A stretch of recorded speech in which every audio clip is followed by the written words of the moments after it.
Welcome to the show. Thanks for having me. Who are you and what do you do? Yeah, that was quick. Well, can we massage it first? Well, thank you for coming to the show, Ben. We were just talking about Chi-Town. I love that city. Yeah. What's your favorite festival? Favorite festival? Chi-Town. I mean, the easy answer, kind of a cop out, is Lollapalooza. For sure. But I mean, you can't go wrong there. Yeah, Lollapalooza. I was watching the set of the Goldman DJ. Okay. Goldman CEO that was DJing at Lowlevel. That's right. That's yeah. so funny. That's crazy. Relating it back, it just makes me feel like I always like to ask advisors, like, what do you like to do outside of work? Right? Because these are people first. So it was cool to see him up there. I love Chicago. Great food, great people, as I was mentioning before. So I'm looking forward to the show. Like Will said. Yeah, who are you and what do you do?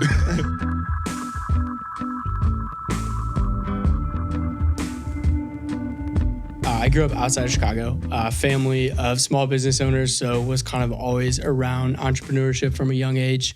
I took an interest in investing when I was young.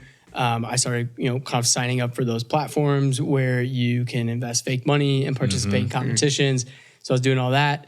I was not old enough to open a brokerage account, and my parents didn't know enough to open like a custodial account for me. So I actually convinced my dad to take some of his savings and open up an investment account. And I was kind of his portfolio manager, his guy. So I'd wake up before school, watch CNBC, listen to guys like Josh Brown yell about things, and then I'd be like, all right, Dad, I got the trade for you today. So I went to school, studied finance. I actually started my career in wealth management as a financial advisor.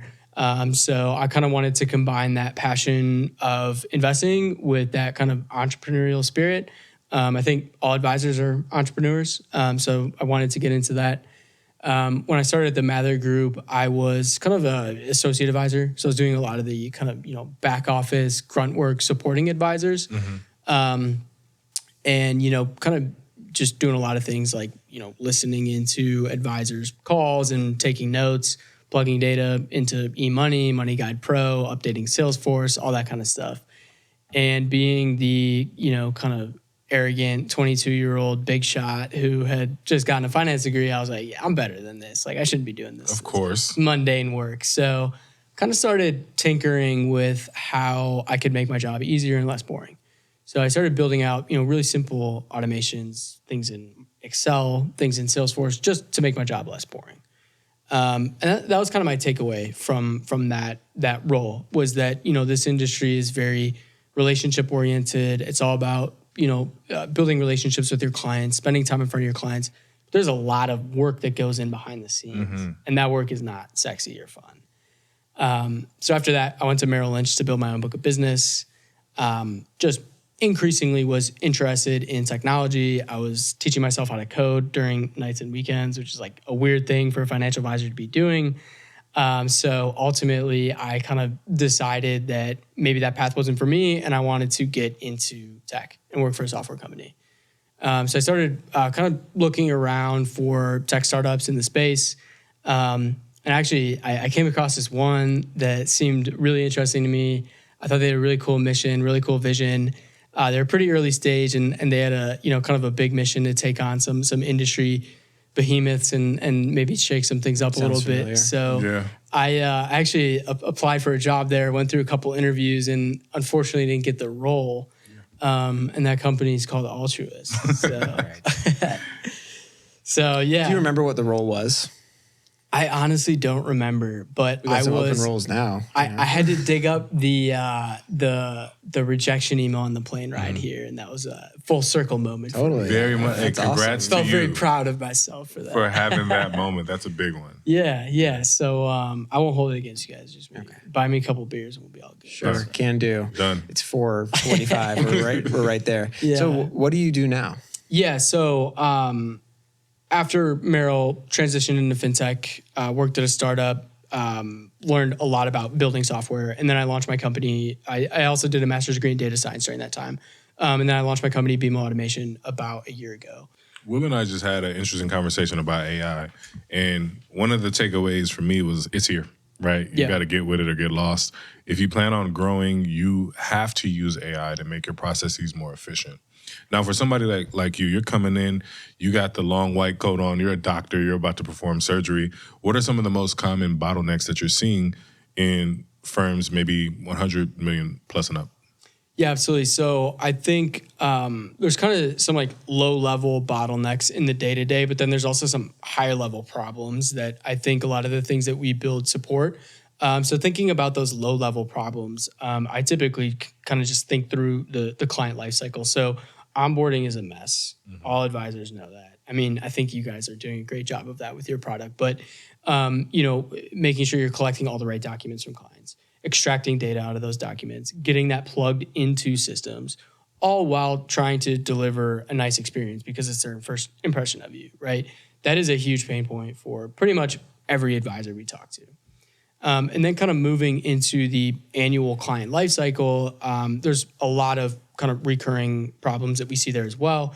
Thinking about, running that annual client lifecycle scheduling, we meet with firms all the time who are still tracking their scheduling in Excel spreadsheets. Like, who have we met with? Who have we not met with? Who has the scheduling link but hasn't scheduled? And like, people are just manually updating these spreadsheets all the time.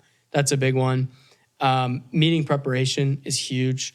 Making sure that, advisors are collecting the right information from clients to make any updates to their plans. Consolidating data into reports or documents that they want to present to the clients.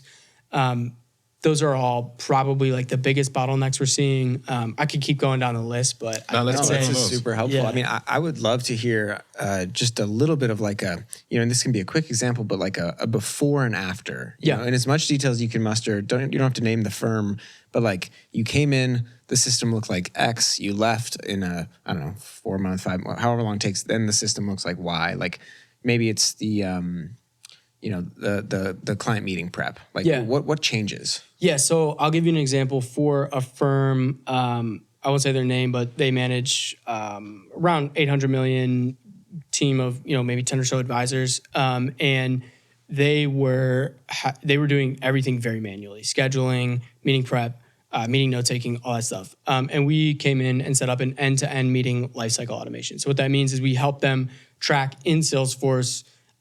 When was the last time we met with every single client? What is the desired cadence for every single client? And therefore, when should their next meeting date be?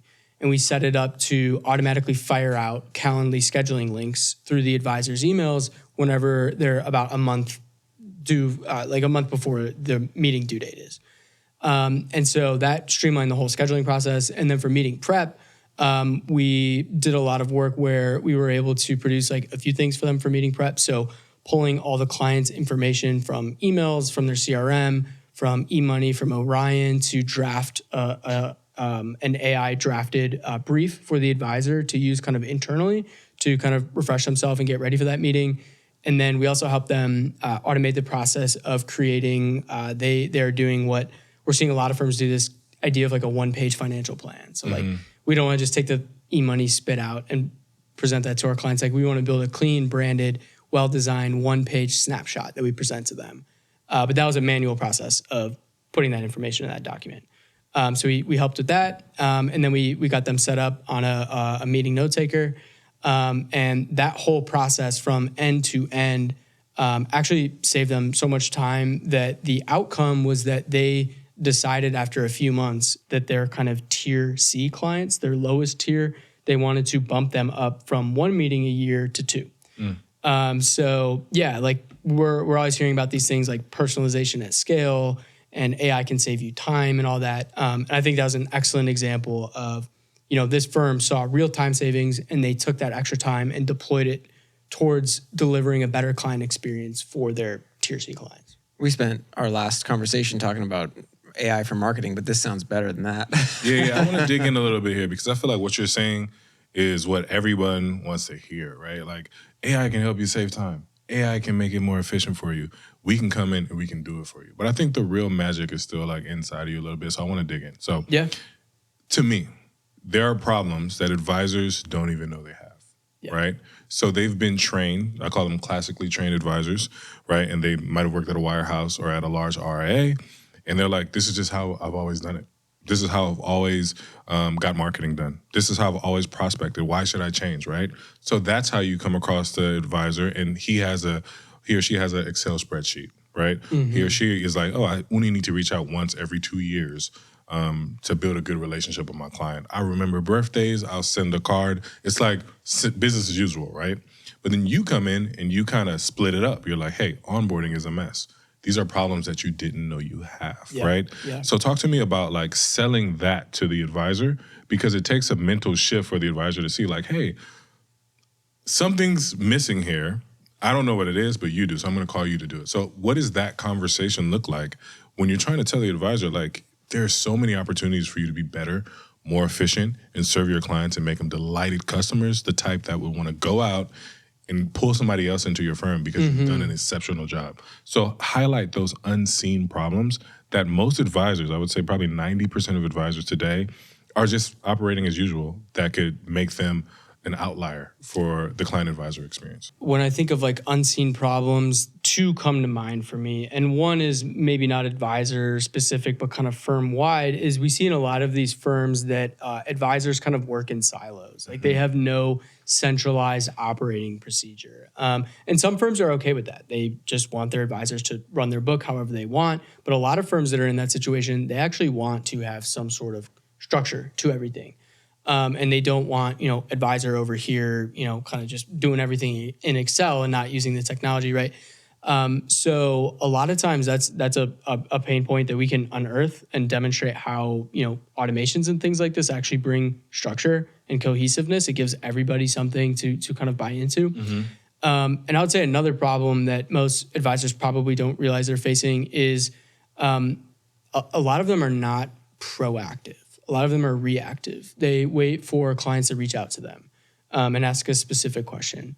And a lot of the work that we've done has helped empower advisors to be more proactive. So how can you get in front of your client and give them a piece of information that answers a question that they might be having in the future or that they maybe haven't thought about yet? Yeah, so this is great. So based on what you told me, right, you have these kind of different experiences per advisor, and a firm is trying to make it like an in and out, right? At its core, you might have a different person when you drive into the drive-through to order the same burger, but it's the same process wherever you go to. Exactly. And I think that's something that AI and automation does a great job at, right? Yeah. I'm guessing from your explanation, a lot of these firms might be higher or bigger firms, right? Because they have to have standard operating procedures to, at scale, teach people how they run their business, right? Yeah, absolutely. It typically is like the larger firms that start thinking about these things. And especially, one of the trends in the industry right now is all these firms are acquiring other firms, these aggregators. Right. That's a huge problem for them because they buy a firm and then it's like, okay, do we let them kind of run things how they were running? Do we bring them into our systems? Do we meet in the middle somewhere? And that's where having, some sort of automation running through everything actually gives them something concrete to get the new team to buy into.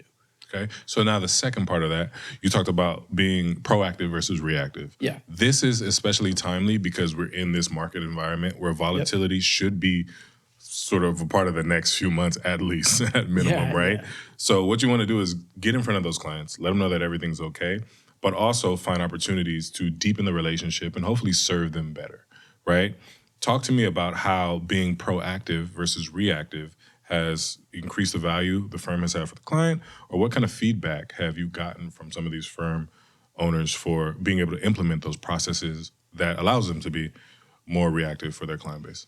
Yeah, I think, generally they're seeing happier clients. They're getting a lot more touch points in. They're getting really good feedback from their clients when they are proactive in nature. And we've even heard that when they start becoming proactive, they're getting these additional touch points in, referrals go up, right? And it totally makes sense. Like when you're receiving a proactive service, you're naturally going to want to tell other people about it because you're very happy with it. And every advisor wants their clients to be so happy that they send other people their way, right? This is the thing. I think that what Altruist is doing, what you're doing, kind of the same. You're disrupting the way it's always been done, right? And most advisors need some tugging and pulling to be able to see the light, right? So it's like, hey, just because it's always been like this doesn't mean that it always has to be like this. 100%. And I think it's up to, having people like you on the show to be like, hey, well, there's a more efficient way to do this, right? Or altruist, like you can open accounts in 30 seconds versus sending paperwork, getting medallion signature guarantees, right? Like back in the day, and putting it through a fax machine. Well, I have a question. I mean, how complex is the skill set that you're bringing to the table? I'm assuming it's like mostly low code, no code. It's some connecting of systems, Zapier, but like how hard would it be for the person who wants to take something like on this themselves, who has the appetite, they know it's important, but maybe they're just a little bit worried about getting in over their skis? I think the solutions that we build have a huge range of complexity, but there are a lot of them that are relatively simple. And I do think that there are advisors or potentially team members out there that if they took like a weekend crash course in like Zapier or Microsoft Power Automate, which is essentially Zapier, but lives inside of the Microsoft ecosystem. And for any firms who are using O365, you're probably already paying for that and you don't even know it. I think you could learn how to build a lot of these things fairly quickly. Talk to us about O365. How are they paying for that? Yeah, so O365 has a product inside of it called Power Automate, and that's actually the tool that we use to build a lot of our solutions. Mm-hmm. And essentially what it does is it connects all of your softwares in your tech stack, shares data between them, and allows you to create all sorts of rules about that. So you could say, hey, when a Microsoft Teams meeting ends, please grab the transcript from that, run it through Copilot to generate a summary, and then stick that into Salesforce CRM. And then boom, you have an in-house custom meeting note taker. And that's like a 3 or 4 step Power Automate flow. Right. It's fairly simple. From an architectural standpoint, it's just there's a trigger, right? An event, and then some action or set of actions that happen that could be then potentially conditional on certain things. But it's really not much more complicated than that conceptually, right? That's absolutely right. You just described it perfectly. And where it gets really interesting is when you add generative AI as a step in that process. Totally. Yeah. So I think the one thing that you mentioned earlier was the creation of a branded one-page financial plan. Like how do you architect that sort of thing? I know brand and design is something that is often an afterthought. It sounds like you figured out a way to tie it in. Like, where's generative AI in the process, and where were the hiccups that you faced sort of like figuring that one out? So that is a process that I would say is kind of like largely like just traditional automation. There's a little bit of Gen AI in that. But the way that we typically build those is we'll use a tool like Microsoft Power Automate, and the trigger will be, either something being run on demand or, 2 days before a meeting, kind of whatever we want it to be. And then we'll set that flow up to make API calls, which essentially means going and grabbing data from all of the different systems, whether that be, eMoney, Orion, wherever their data is. And then we pull that in and have the next step in the workflow be placing that data into a templated PDF or a templated PowerPoint. Got it. And then the Gen AI piece is sometimes, we don't always do this, depends on what the firm wants, but sometimes we'll have Gen AI add commentary about the actual raw data that's on the PDF or PowerPoint. Do you ever feel like you do an evaluation with somebody, or you get through some sort of consulting arrangement, and like 6 months later you're sort of like, wow, I wish I had the tools I have today, based on what's changed with AI, looking back on what we did with the firm 6 months or 12 months ago? So that's one of the things that I love about our approach is that we offer optional, ongoing innovation and improvements. And I think every single one of our clients, except for one, has gotten us on a retainer to do that.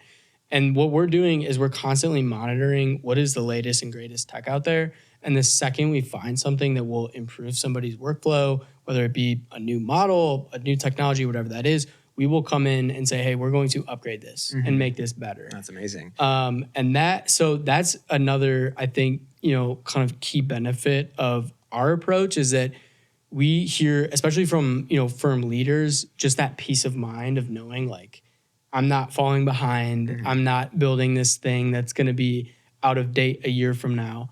But we have, the team at Beemo Automation, like deep in the weeds, continuously plugging in the latest and greatest stuff. And that's one of the things I love about what we do. I see this as like a couple different steps here. So you have acquisition, right, which is like the initial stage that you want to really delight your customers. Mm-hmm. So you're taking all their data, their documents, right? You're putting into all these systems. Then you have maintenance and support, which is essentially like building that financial plan, putting in notes into your system, being reminded to do those calls, right? And some advisors offboard clients if they're no longer a good fit. I don't know if that's a section, but those two are kind of the really important ones that you've mentioned and outlined here today. Yeah. So walk us through the automation. Right now, advisors are collecting documents, maybe using a share file or a Google Drive or something, right? And that sucks, right? Because then you have to manually, either with an assistant or yourself, comb through all of the financial documents, build this story arc. Like, you started here, all your documents say you're here, and this is where I'm going to take you. How does your process kind of take some of that work out of the equation for the advisor? For sure. So for onboarding, what we'll do is we'll work with the firm to establish a list of documents that they need to collect from the client. And then what we'll do is we'll build an automation that typically triggers when they convert that person from a prospect to a client in their CRM. And what it will do is, push out a request to upload their documents to whatever their cloud storage is, SharePoint, whatever that is. And that automation is continuously checking all of those documents that get uploaded, using an AI model to evaluate what is inside of the documents and understand what they are. Is this a brokerage account statement or is this a tax return? And then it will actually relabel those documents so that, easier. The XYZ123 becomes, Jane Doe 2023 tax return. Yep. And then the automation is continuously checking that list to ensure that have I received everything or not? And if it's not, it'll push out reminders to the client. And so, that's kind of document collection and organization on autopilot. And then the next step from that is extracting the data from the documents and piping that into other systems. Like their financial planning software. Yeah, and I will say that is an area where there still needs to be a lot of human in the loop because the document parsing models are not quite at the point where you can just, set them free. I was going to ask, have you seen any hallucination or any instances? You feel confident about the security and the compliance of having, the piping that you've got set up? Yeah. That was a loaded question. There's a lot of different things. That was heavy. Will just coming with the hot stuff. Yeah. I think when it comes to hallucinations, we're at a point now where it's really easy to limit them by just giving the model very clear guardrails and guidelines and, tweaking some of the parameters that you have the ability to tweak. Except for, I would say that use case of parsing documents, those models are not as good as they will be. And they'll be there eventually. But right now, that is one thing where we're like, anytime we set that up, we make sure the data goes into a place, typically the CRM or some sort of file, and that gets flagged for review because we it's all. I mean, you guys have the advantage of being, just since you're right there on top of the latest and greatest. It's like, you know where the strengths are, you also know where the weaknesses are. You can't have a system like this that works without both of those, awareness on both of those things. Yeah, I'm really pleased to hear that you're taking all that time that it would take, right, and simplifying it so the advisor just has to come in for this, right? That thing is like checking to make sure that things are going right. You have the right data, and you can manually do that. It's like 5% of the process at that point, right? Yeah. So many advisors struggle with collecting all the documents. In fact, we had an advisor on the show the other day, Thomas Kopelman. He's like, I won't do the onboarding meeting if I don't have all the documents, right? Yeah. So sometimes so much can happen in such a short amount of time because you just haven't received all the information. If you take January 1 this year to the date of this recording, so much has happened, right? We're on market highs.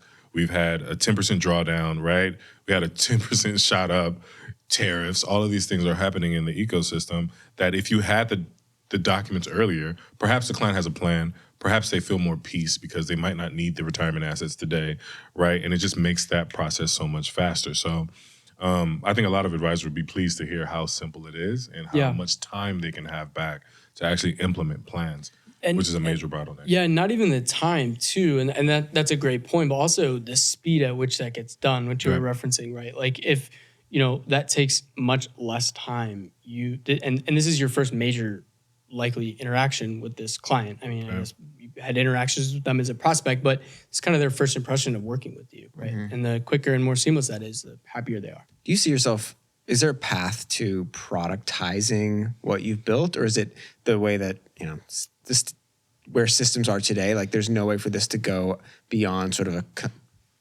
consultative sort of like, consultation plus implementation type arrangement? Everybody asks me that question. When are you going to raise VC money and build a product, take all your knowledge, whatever, but we are definitely going to remain in the lane of custom solutions. And I think as we progress I just think AI is a foundational technology. It's really changing the game. It's going to touch absolutely everything. And so my belief is that it's going to be built internally into things at a much higher rate than we typically think about software. Like nobody would build their own in-house CRM. Like that doesn't make sense. But to build your own in-house AI workflows, that actually makes way more sense.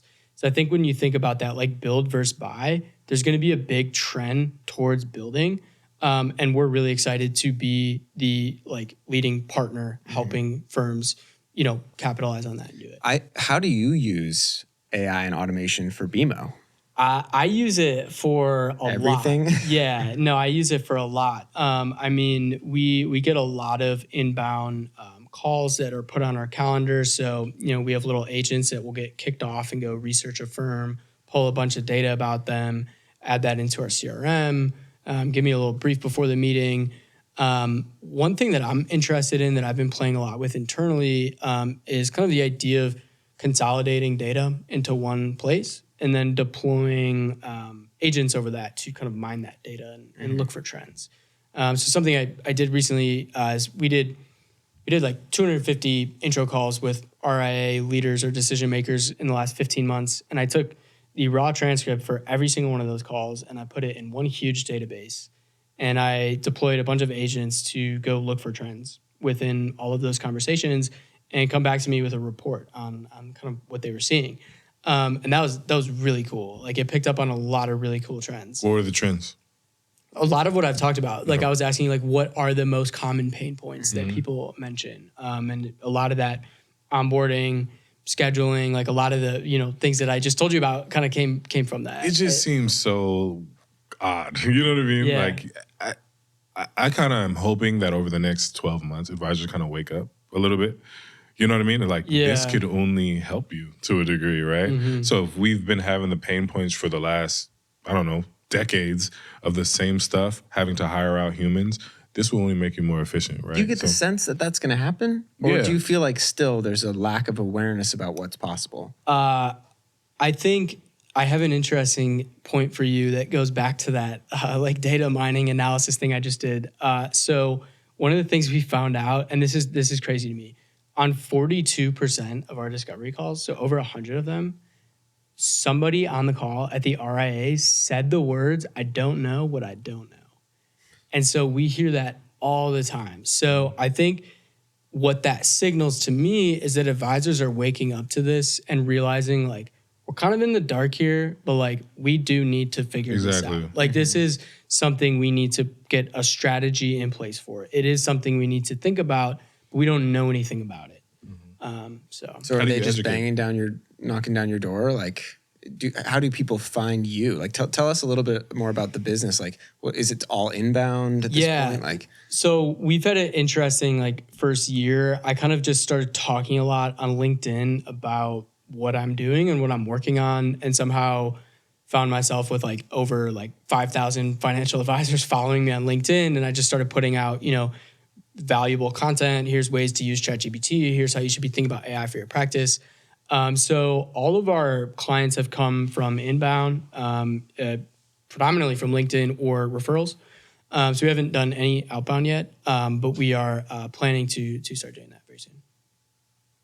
I found you on LinkedIn. Yeah, there we go. I think I commented on something you posted. Yeah.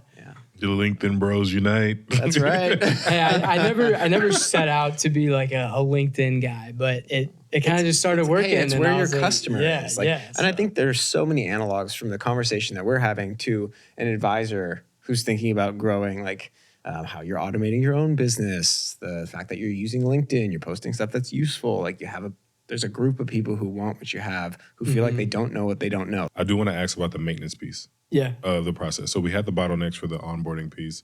I think it's only right to touch on the maintenance piece. Like right now, advisors, to maintain clients, they're like putting a CRM reminder for next year, right? And the CRM reminder is like, make sure you call and say happy birthday, right? Yeah. Are you doing anything different from how it exists today? Or are you implementing sort of a more proactive, more touches in that life cycle that helps advisors to stay top of mind, which then yields more revenue, maybe more assets, maybe more referrals? Talk to us about what those solutions are and some of the yields from doing those things. Yeah, I can give a few examples. So we will build automations that create, all sorts of check-in tasks, and not just the standard ones you hear about, like happy birthday, happy anniversary, or whatever that is. But maybe a client mentions buried in an email that they're going on a vacation and they want to be running a really high-touch practice. We can build an automation that says, creates a task 3 months down the line, ask them how their vacation went. And then on the back of that, we can have it draft the email and put it in the advisor's drafts folder for them to go send. So again, really just like leveraging AI to find all of those little opportunities to just get those little personal touch points in. That's one thing we're doing. And then another one, this one's actually really interesting. We started doing this fairly recently, where all advisors like to send out like newsletters to their clients about, commentary about what's happening in the markets. And we built a tool for a firm where they can actually draft like the structure of what they want a newsletter to be. And then this automation will grab a bunch of data about each client, a bunch of context about them, things, emails they've sent, meeting transcripts, all of that.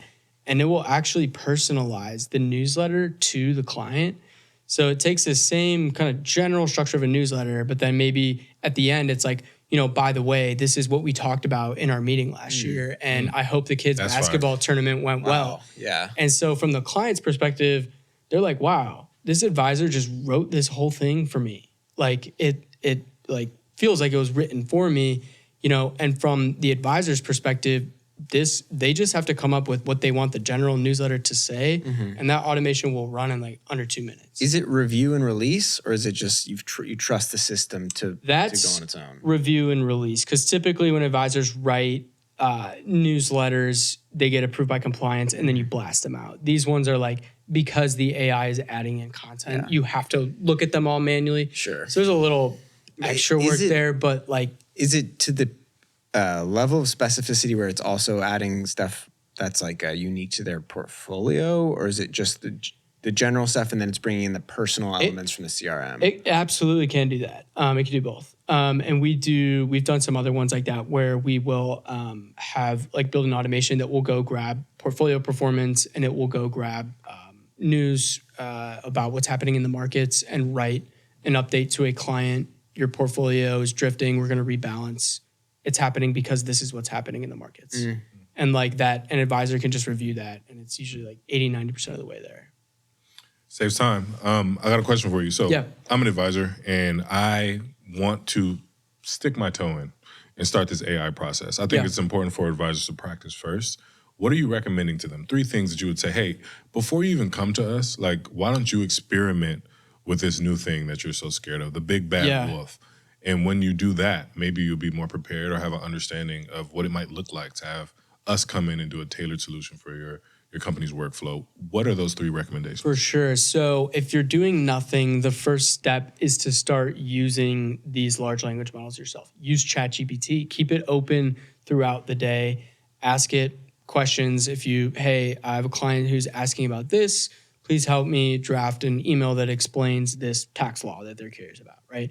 Rather than reading a bunch of articles on, MarketWatch, CNBC, whatever it is, ask it, hey, can you please go read what's happening pre-market today and give me a little summary. Start using ChatGPT in your day-to-day. You'll notice that there are things that you are using it for over and over again, and that's typically a signal that that's something you need to plug into your workflow as a process. And then from there, I think the next step is to sign up for like an off-the-shelf AI for advisor tool. Like if you're not using a meeting note taker, just use a meeting note taker. Like those are kind of table stakes at this point. Really easy to set up.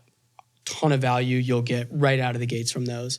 And then I think once you progress through those two and you're still thinking about, hey, I think AI can probably help me here, but I'm not sure yet, and I don't see a tool for it, that's when I think you're probably ready to talk to someone like us. I think that's a good sort of order of operations, right? Because if you are an old advisor, which we have a lot, right? And you've been having stake seminars for your entire career, taking manual notes, right? And you still have an assistant picking up every call and showing up every day. It's probably going to be hard to just say like, hey, automate this whole thing for me, right? So you're going to need this baby step, this introduction to get that done. And I think you outlined the steps perfectly. Do you think this is going to become like a role in-house for firms like this? I mean, or is this what the operations manager, COO role is going to develop into? I think so.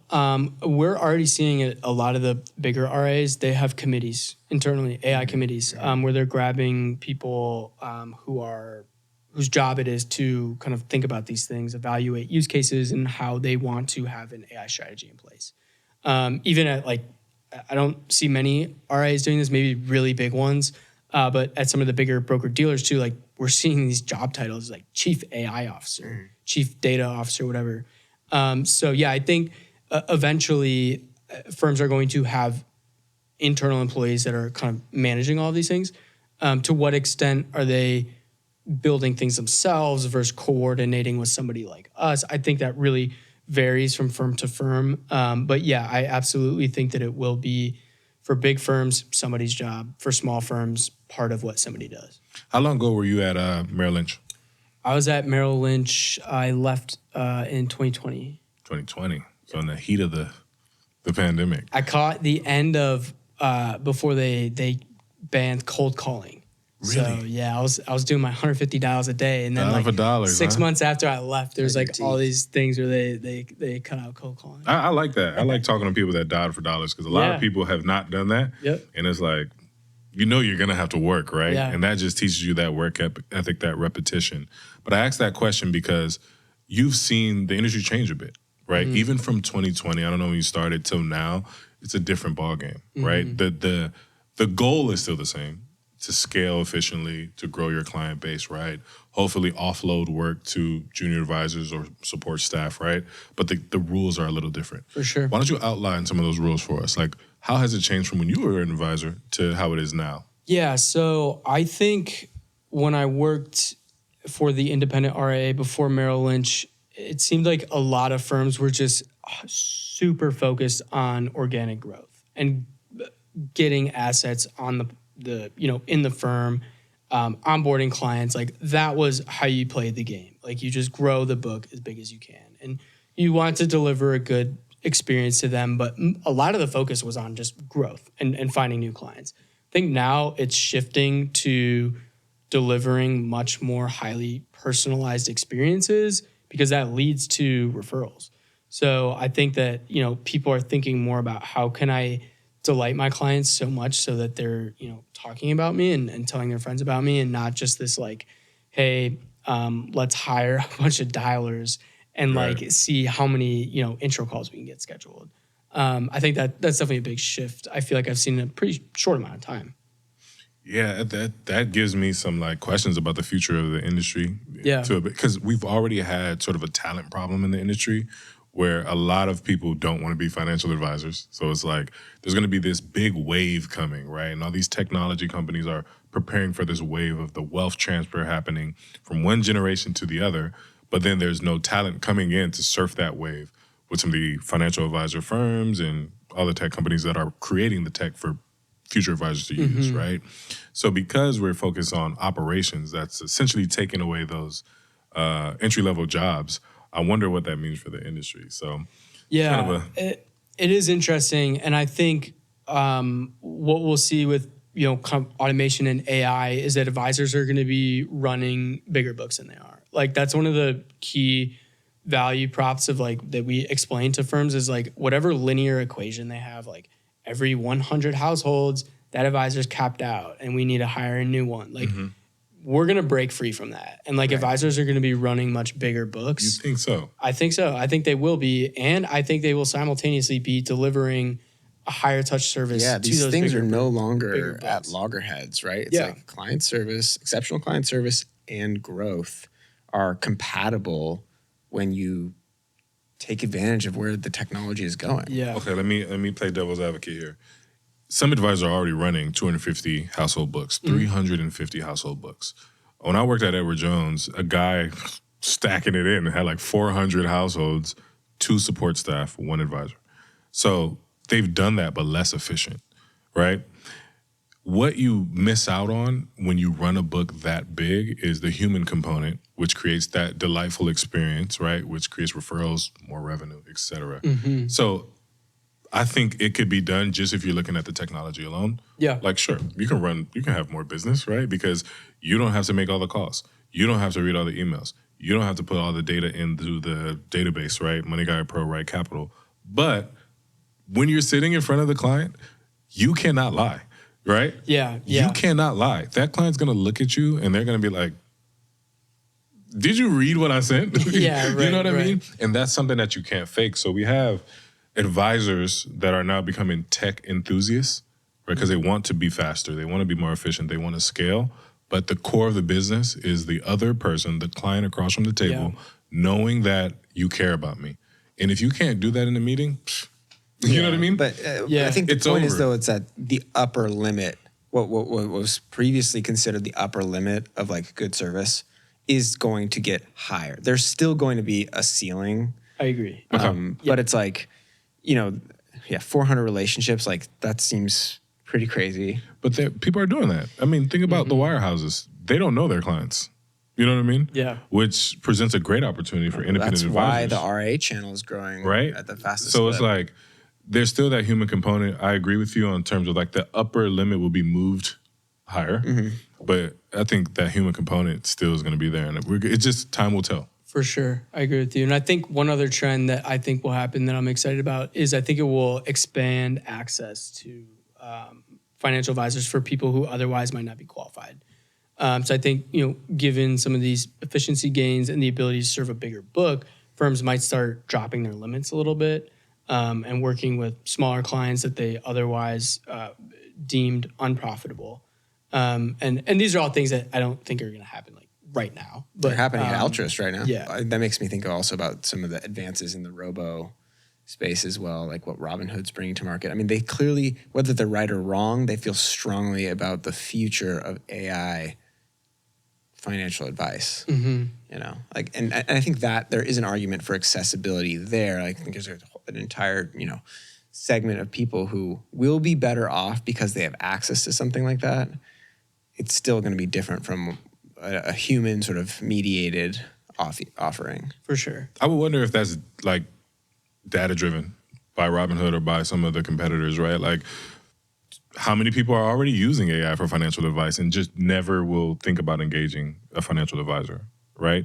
Though the data suggests that you have better returns using an advisor, there probably has to be a large pool of people that are like, ChatGPT, what should I do with my budget? Yeah, I think you know what I robo mean? advisors So- are amazing when things are rosy. Yeah. Right. Yeah. And then shit hits the fan, and it's like you're really just going to go to your chat, like your text box, and expect to get.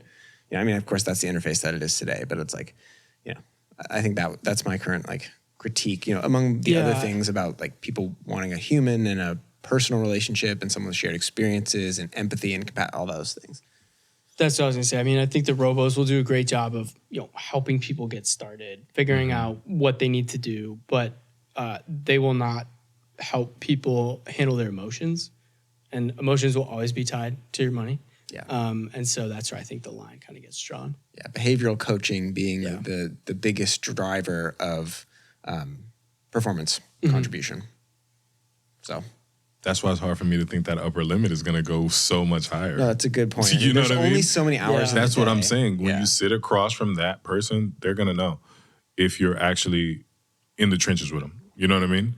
And I think that's hard to replicate. But I wonder if some of that comes down to some expectation setting. Like I know we're kind of getting a little off topic here, but like could in the same way that, couldn't you say like, hey, this is an AI empowered practice. We take this approach because it helps us serve more people in less time. Like my commitment to you is like even though I'm using these tools, like I will make sure that I'm prepared, like I'm coming in. But I don't know, like, is there maybe an angle there of expectation? I think you shouldn't lie about it. Like, if you are going to use this approach, you should tell your clients, like, I'm going to make sure that you are informed, right? Hopefully over the time that we spend together, you're educated, right? And that you have better outcomes because I have this available to me. Totally. But right now, as it stands, advisors are kind of like... It's a little, it's... you know what I get to do because of AI? I found, like, we had an advisor here the other day was like, this has cloned me, and it basically is making content, and it's me, but it's not me. Like, you know what I mean? Yeah, that's not you, dude. Like, you know what I mean? You can tell. So we're getting out there in the weeds. But if you are gonna just put your flag in the sand and say, like, hey, I'm doing this because you should be more educated, right? More informed, and you're gonna have better outcomes, then I think it could be a good thing. But we're not there yet. I don't think advisors are ready to lift up the veil and say, like, hey, that wasn't me sending that email. I agree. I do agree with that. But I do agree with you, Will. I think we will get to a point where it is kind of like, hey, just so you know, like I got a brief about you before this meeting from AI. And like some people won't like that, but I think some people will be, fine with that. And we're seeing that already a little bit with the note takers because they have to get consent from the clients to record the calls. So advisors are already starting to have these conversations where clients are now like, why are you recording my call? What is an AI note taker? And, they're explaining to their clients that, hey, this is going to allow me to, remember everything that was said in this call, be much more present with you in the call, and ultimately be a better advisor for you. So it's already starting a little bit. Yeah, it's a dance, I think, that we're just figuring out. And then there's the next generation of people, it's not even going to be a question. Like if my advisor's using a note taker, I'm like, I use a note taker all the time. Like, it's not a thing for me. Yeah, but when I think about it, I think about when I was getting my sort of classical financial advisor training, they would be like, hey, explain this like you were talking to your grandmother. You know what I mean? Or if you were talking to your 5-year-old cousin or something, right? That meant I really knew the information. I was used to like trying to break it all down. Every client's not going to be Will. You know what I mean? They're going to be old. They're going to be retired. They might be a war veteran, right? They might not even like using computers. I've had clients like farmers or something, like print the paper out, send it over to me so I can read it with my glasses and sign. Yeah.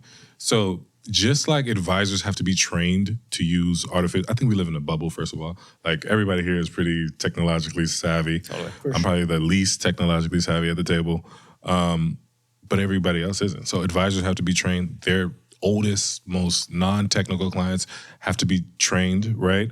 So we're missing the mark thinking that it's just everybody's gonna adopt it quickly. And that's where I think the human component comes in. In time, we'll get there, but we do need time. Yeah. Yep. Ben, so great to have you on the show. Like, I'm super glad we were able to, literally from a LinkedIn, comment to 2 weeks later, getting you into the studio. Like, this has been an awesome conversation. Awesome. Thanks for having me. Where can people find you if they want to connect with you or your business? Yeah, so our website is beemoautomation.com. My email is ben@beemoautomation.com. And if people want to follow me on LinkedIn, Ben Olsen, I'm always putting, content and valuable advice out there. So yeah, any one of those. Thank you guys for tuning into this episode of The Advisor Journey. If you want to listen to this podcast, feel free to go to altruist.com/podcast. On behalf of Will and I, we appreciate you being here, and we'll see you on the next one. Thank you for listening to The Advisor Journey by Altruist. Brokerage-related products and services are provided by Altruist Financial LLC, a member of FINRA/SIPC. Results may vary. Altruist and its affiliates do not provide tax or legal advice.